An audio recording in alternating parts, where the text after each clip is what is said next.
اور جب ہمارا حکم آ پہنچا تو ہم نے شعیب کو اور جو لوگ ان کے ساتھ ایمان لائے تھے ان کو تو اپنی رحمت سے بچا لیا، اور جو ظالم تھے ان کو چنگھاڑ نے آ دبوچا،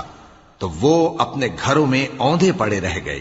گویا ان میں کبھی بسے ہی نہ تھے۔ سن رکھو کہ مدین پر ویسی ہی پھٹکار ہے جیسی سمود پر پھٹکار تھی، اور ہم نے موسیٰ کو اپنی نشانیاں اور دلیل روشن دے کر بھیجا فرعون اور اس کے سرداروں کی طرف، تو وہ فرعون ہی کے حکم پر چلتے رہے، حالانکہ فرعون کا حکم درست نہیں تھا۔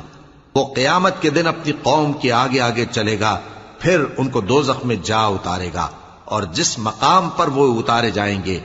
وہ برا ہے۔ اور اس جہان میں بھی لعنت ان کے پیچھے لگا دی گئی، اور قیامت کے دن بھی پیچھے لگی رہے گی۔ جو انعام ان کو ملا ہے برا ہے۔ یہ پرانی بستیوں کے تھوڑے سے حالات ہیں جو ہم تم سے بیان کرتے ہیں، ان میں سے بعض تو باقی